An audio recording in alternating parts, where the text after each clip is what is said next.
Friends, welcome back. BCCI से क्या नाराज होने लगे हैं पूरी दुनिया के क्रिकेटर्स?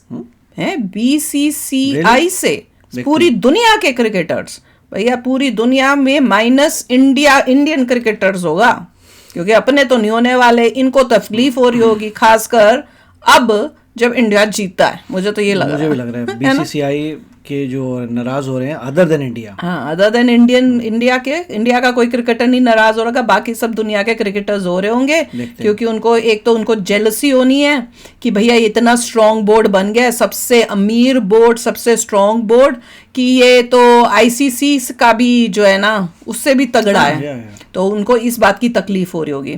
Champions trophy 2025। तो चलो वीडियो शुरू करते हैं। वीडियो शुरू करने से पहले अगर आप चैनल पर नए हो और आपने अभी तक सब्सक्राइब नहीं किया तो जल्दी से पहले सब्सक्राइब के बटन और बेल आइकन को क्लिक कर लो, ताकि आपको हमारे सारे न्यू वीडियोस के नोटिफिकेशन मिल जाए जैसे हम अपलोड करें। अगर आपको वीडियो पसंद आता है प्लीज लाइक एंड शेयर। चलिए शुरू करते हैं। होली की बहुत बहुत शुभकामनाएं आप सभी को। रौनक हूं मैं, होली के दिन लेकर आ गया हूँ रणतंत्र। अभी वीडियो देख लो, फिर होली की मस्ती करना, सेफ होली खेलिएगा। खेल लिया आप लोगों ने होली? अच्छा, बाद में बात करते हैं कि होली पीकर भांग नहीं खेलनी चाहिए। वैसे भी चैंपियंस ट्रॉफी की जीत की वजह से ऐसा पहली बार हुआ है कि मार्च के महीने में हमने होली और दिवाली दोनों मना ली। इस बात के लिए हमें रोहित और कोहली को थैंक यू बोलना चाहिए, जिन्होंने एक महीने में 2 त्योहार मनाने का मौका दिया। लेकिन जितना खुश इस वक्त इंडिया की जनता है, उतने ही नाराज इस वक्त बाकी पूरी दुनिया इंडिया से है। थोड़ा और स्पेसिफिक हो जाता हूँ, क्योंकि ये नाराजगी रोहित और कोहली से नहीं बल्कि बीसीसीआई और आईसीसी से। पिछले एक हफ्ते में मैंने इतने एंटी बीसीसीआई बयान सुन लिए हैं कि मामला सीरियस लग रहा है। आज की वीडियो देखिए और बताइए आपका इस पूरे मुद्दे पर क्या कहना है। चैनल सब्सक्राइब करिएगा, वीडियो सीरियस है इसलिए पूरी देखिएगा। सबसे पहले बात करेंगे वेस्टइंडीज के पूर्व क्रिकेटर एंडी रॉबर्ट्स की। एंडी रॉबर्ट्स ने चैंपियंस ट्रॉफी खत्म होने के बाद आईसीसी वालों पर एकदम फुल मोड में अटैक किया है। रॉबर्ट्स का कहना है कि आईसीसी वाले बीसीसीआई को फुल सपोर्ट कर रहे हैं और इस वक्त आईसीसी में वही डिसीजन लिए जा रहे हैं जो बीसीसीआई चाह रहा है। रॉबर्ट्स ने कहा कि आईसीसी तो मेरे लिए इंडियन क्रिकेट बोर्ड हो गया है। आईसीसी वही कर रहा है जो इंडिया चाह रहा है। दोनों इकट्ठा वाला इंडिया कहते कि सुनो, हमें क्रिकेट में नो बॉल और वाइड बॉल पसंद नहीं आ रहा है, तो आईसीसी वाले नो और वाइड का रूल गेम से खत्म कर देंगे। रॉबर्ट ने कहा कि कभी तो ऐसा हो कि इंडिया कोई डिमांड करे और आईसीसी वाले रिजेक्ट कर दें। रॉबर्ट ने कहा कि इंडिया के पास पिछले वाले वर्ल्ड कप में भी एडवांटेज था, क्योंकि उनको पता था कि वो सेमीफाइनल कहाँ खेलने वाले। अब देखो, इस मुद्दे पर तो मुझे खुद क्लियर है कि ये बकवास बात कर रहे हैं। सिर्फ भारत को ही नहीं, हर टीम को पता था कि उसका सेमीफाइनल कहाँ होने वाला है। और ये इसलिए होता है ताकि जो फैंस आ रहे हैं उनको पता लग सके कि उनकी टीम सेमीफाइनल कहाँ खेलेगी। ये सिर्फ पिछले साल के T20 वर्ल्ड कप का नहीं, बल्कि उससे पहले जब इंडिया ने वनडे वर्ल्ड कप हुआ था तब भी यही बात थी। आपको अगर रॉबर्ट्स को जवाब देना हो तो आप क्या देते, कमेंट करके बताना। लेकिन ओल्ड के बाद जो है ना थोड़ा खराब हो जाता है। करंट क्रिकेटर भी दबे लफ्जों में बीसीसीआई की बुराई कर रहे हैं।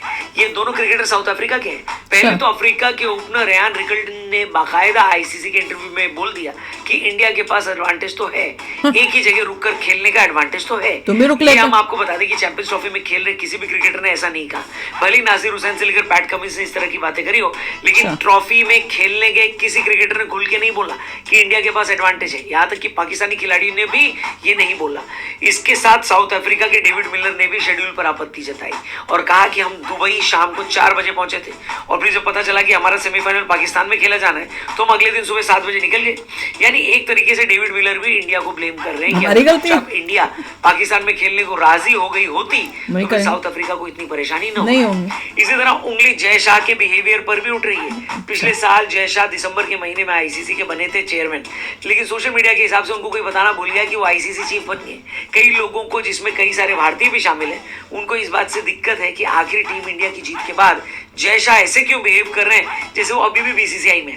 लोगों का कहना है कि आईसीसी में जब आप पहुंच जाते हैं तो एक मर्यादा होती है। आपका एक काम है पूरी दुनिया की क्रिकेट को सपोर्ट करना। तो आप एक भारतीय हो सकते हैं, लेकिन टीम की जीत पर अपने इमोशंस कंट्रोल करना सीखिए। सोशल मीडिया पर लोगों का कहना है कि मानो अगर कल को ऑस्ट्रेलिया, इंग्लैंड या पाकिस्तान का कोई ऑफिशियल आईसीसी प्रेसिडेंट बन जाए, जो कि बनेगा भी क्योंकि ये पोस्ट रोटेट होती है, और वो अपनी होम कंट्री की जीत पर खुलकर ऐसे खुशी जाहिर करेगा, तो क्या हम उसको क्रिटिसाइज नहीं करेंगे?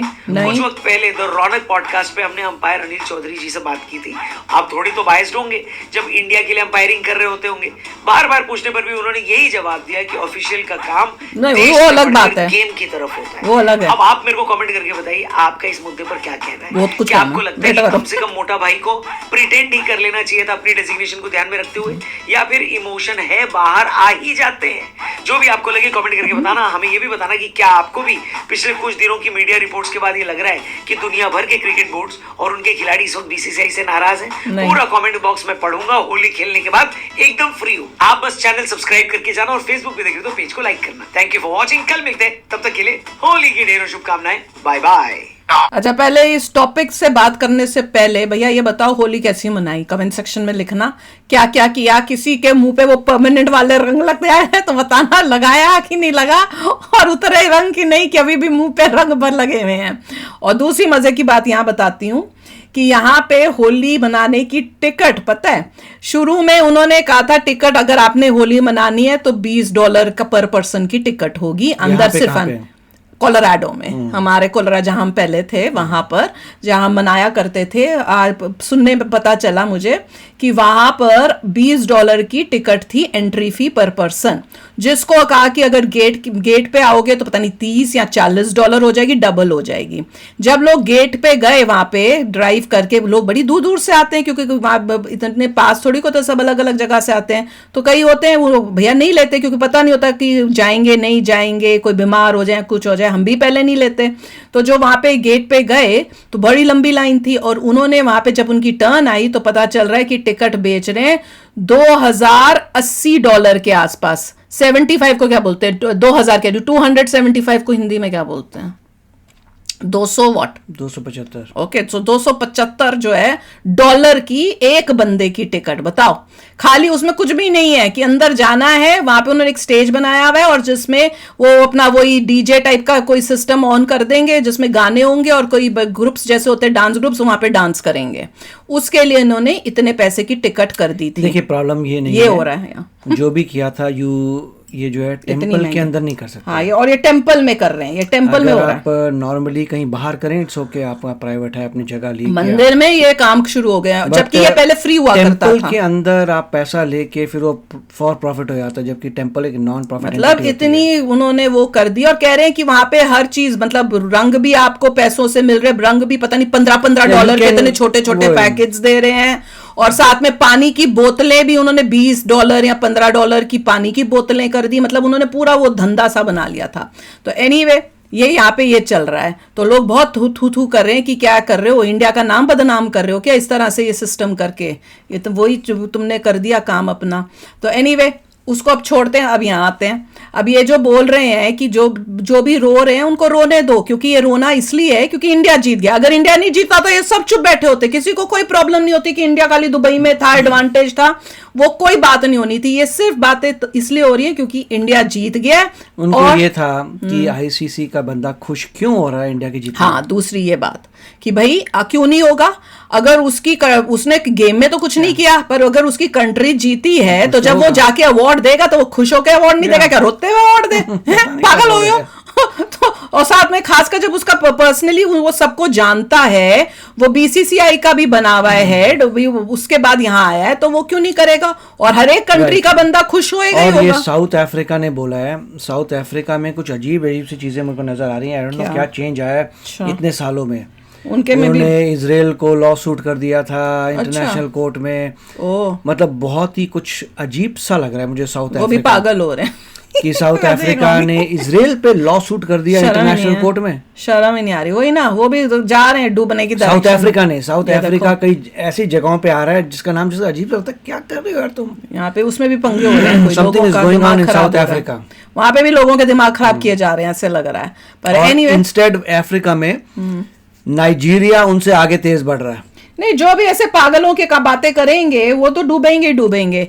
तुमको भी, तुम्हारे पास भी ऑप्शन था, तुम्हें ये एडवांटेज या डिसएडवांटेज क्या पहले नहीं दिखा था? जब तुम्हें पता चला था, डिसाइड हो रहा है कि भाई दुबई में ही इंडिया खेलेगी, तब तुमने शोर क्यों नहीं मचाया? मैच शुरू होने से पहले तुमने क्यों नहीं कहा कि हम भी दुबई में ही खेलेंगे? किसी ने तुम्हें रोका था? प्रॉब्लम ये थी, मेन तो यही है, तुमने अपने आप एग्री किया कि हम पाकिस्तान में खेलेंगे। इन सारी कंट्रीज ने दिमाग नहीं लगाया, अगर उनको तकलीफ थी उनको बोलना चाहिए था हम दुबई में ही खेलेंगे।